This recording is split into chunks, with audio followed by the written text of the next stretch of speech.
مشروع خبرهای این ساعت با من احمد شاه شکوهمند. شورای امنیت سازمان ملل حمله بر شهروندان چینی در کابل را محکوم کرده و گفته که هراس افغانی یکی از جدی‌ترین تهدیدها برای صلح و امنیت افغانستان و جهان است. این شورا بر لزوم پاسخگو قرار دادن سازمان دهندگان و حامیان این حمله تأکید کرده و خواهان به عدالت کشاندن آنان شده است. این در حالی است که داعش مسئولیت این حمله را بر عهده گرفته بود و کابل همواره مدعی شده که این گروه در آن سوی خط فرضی دیورند پناهگاه‌های امن دارد و حمله هایش بر افغانستان را از آنجا سازماندهی می کند.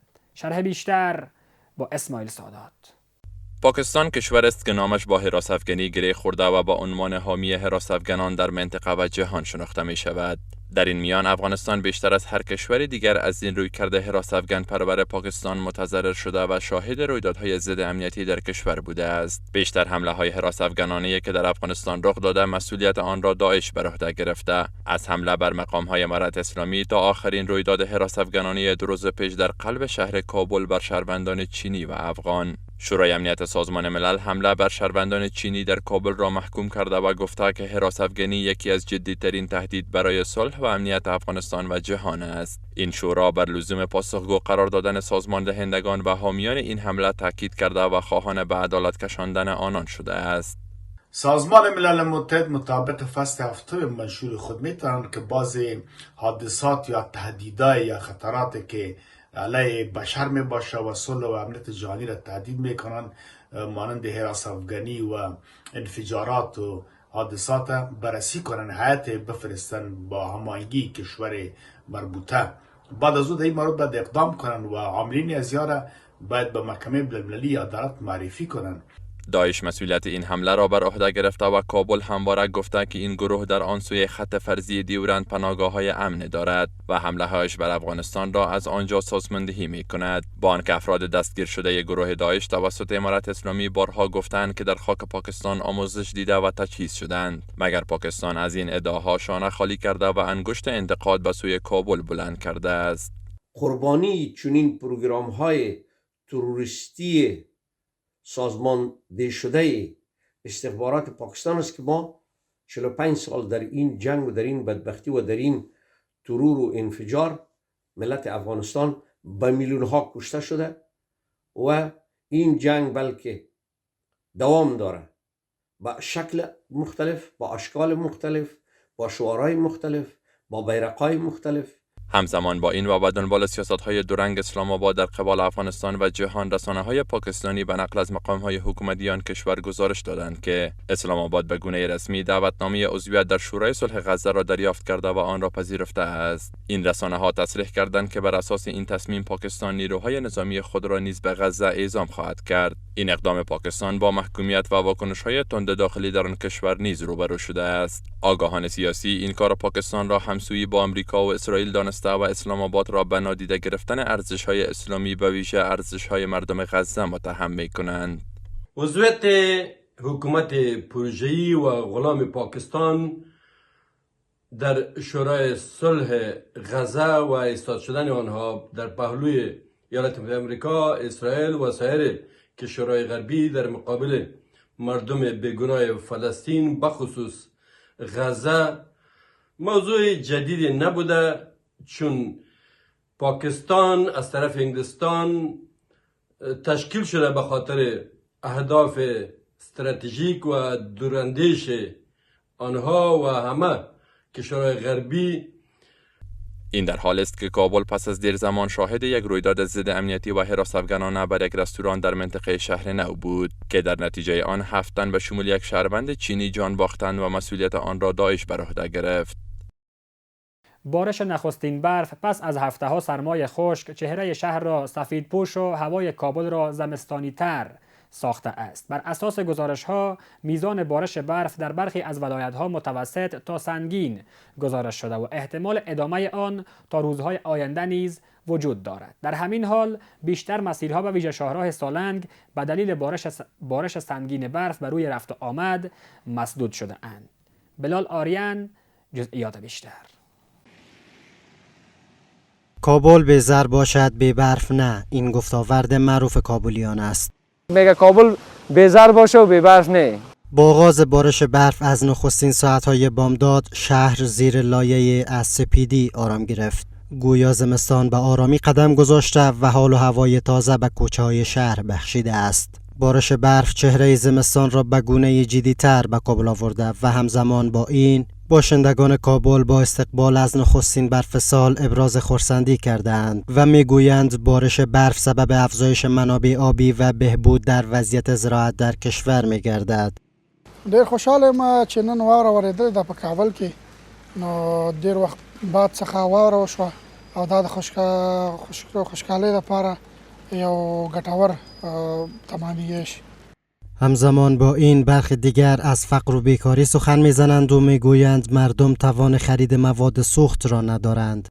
برف و باران که از زمستان یک چیز بسیار مفید و مؤثر است و متاسفانه که شهروندان ما و شما به دلیل فقر و بیچارگی مشکلات خود داره و مسائل مواد سوخت و زغال و چوب گپا قیمتش بالا رفته و این یگانه معضلی است که مردم افغانستان داره، علل خصوص شهروندان کابل ما و شما داره. برف که بارید رحمت الهی است و خیلی خوب است که بباره، مگر توانش مردم نداره، در شرایط فعلی کاربار نیست، مردم در فقر زندگی میکنه، دیگه اینی مشکلات ها را داره که به خاطر مردم اقتصاد ضعیف است. در همین حال بارش برف در برخی از ولایت‌های کشور از متوسط تا سنگین گزارش شده و احتمال ادامه آن تا روزهای آینده نیز وجود دارد. این در حالی است که بیشتر مسیرها به ویژه شاهراه سالنگ به دلیل بارش سنگین برف بر روی رفت و آمد مسدود شده است.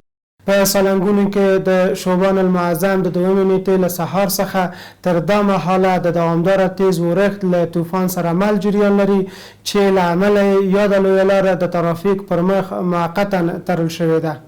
به دلیل بارش‌های پسین برف، باران‌های شدید و طوفان‌های تند در برخی از ولایت‌های کشور تلفات جانی و خساره‌های گسترده‌ای به وجود آمده است. در همین حال در ولایت قندهار در یک حادثه دردناک سقوط سقف به دلیل بارش سنگین برف 6 کودک جان خود را از دست دادند. عبدالسلام عمری رئیس مدیریت آمادگی و مبارزه با حوادث قندهار گفته است که این حادثه در منطقه کرز ولسوالیدند رخ داده است. له پیښو سره د مبارزې آمادګي ملي ادارې د ولایتي ریاستونو د لومړنۍ راپورونو له مخې چې له تېرې ورځې راهیسې د هیواد په اکثره ولایتونو کې د باران او واورې ورښت پیل شوی دی چې د واورې او باران له امله له بده مرغه په پروان، بامیان، میدان وردګ، کندهار، جوزجان او فاریاب ولایتونو کې 11 کسان شهیدان شوي، 3 کسان زخمیان، 9 کورونه په نیمه ډول ویجاړ شوي، 11 کورنۍ زیانمنې شوي دي او همدارنګه 1530 څاروي هم له منځه تللي دي.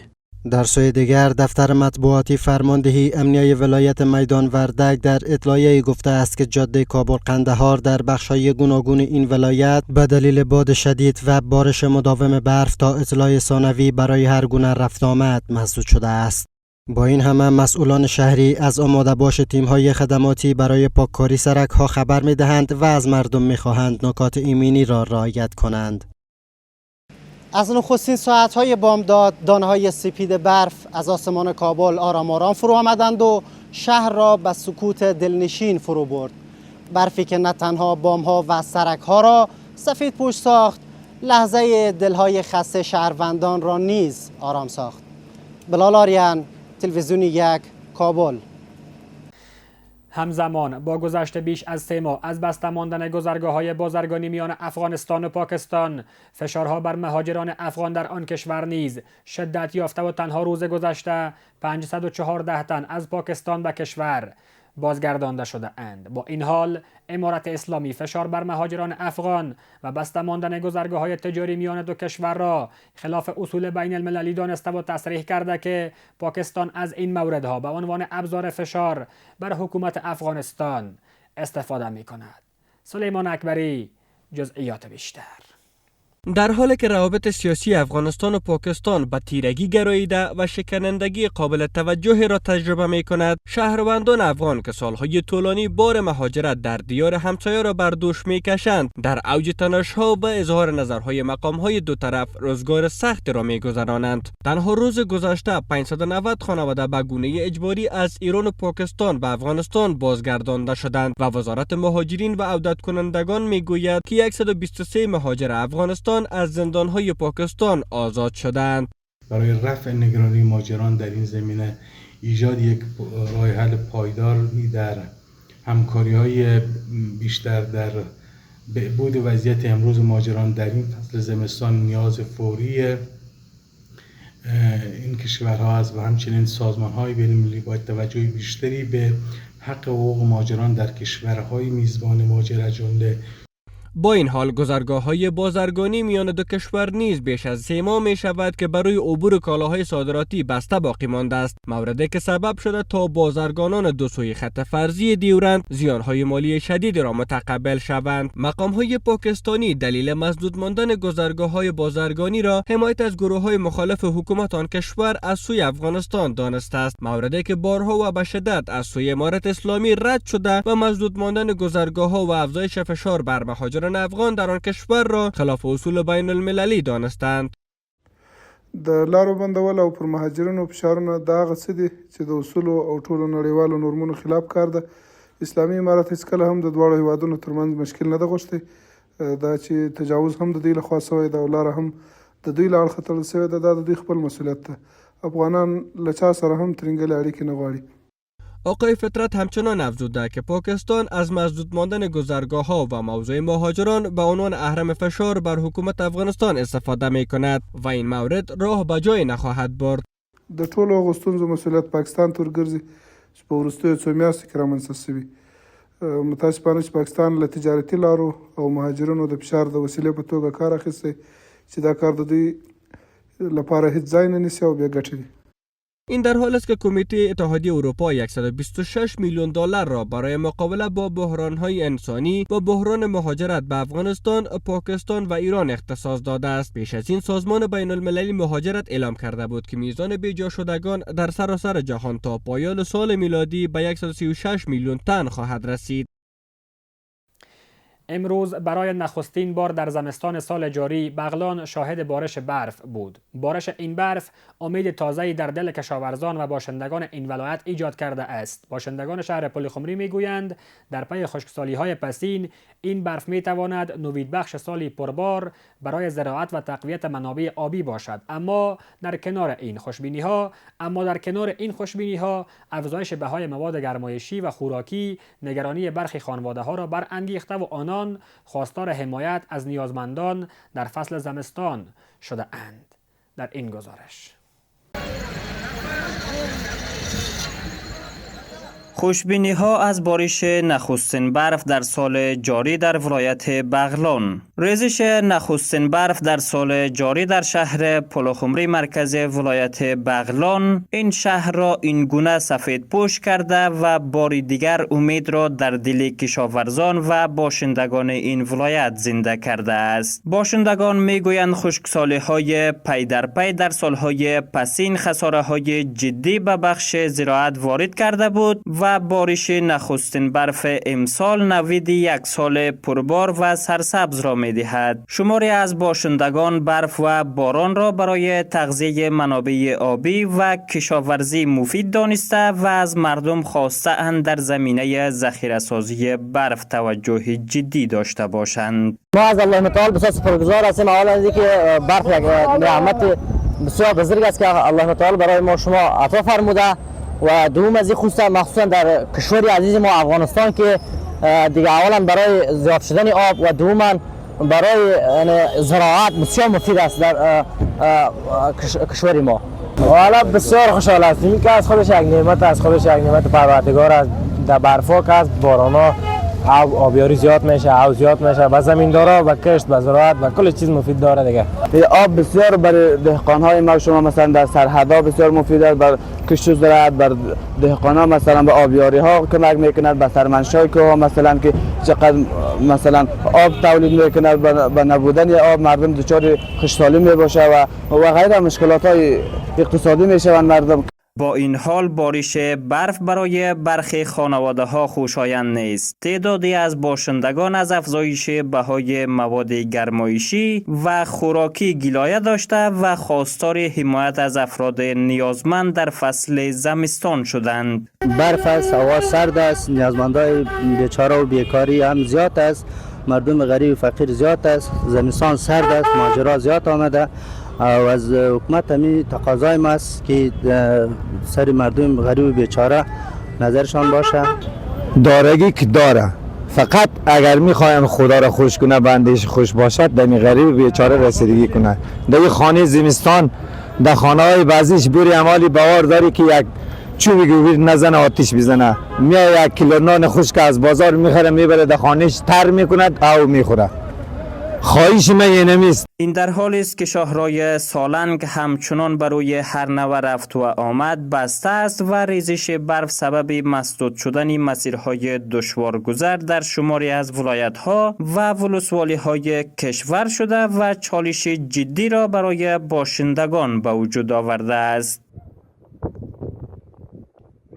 کار ساخت یک پل به هزینه 25 میلیون افغانی با سرمایه شخصی باشندگان منطقه فرمانغول از مربوطات ولسوالی یفتل ولایت بدخشان به گونه رسمی آغاز شد. این پل بر فراز دریای کوکچه ساخته می شود و هدف آن آسانسازی رفت و آمد و وصل کردن چند ولسوالی با یکدیگر است.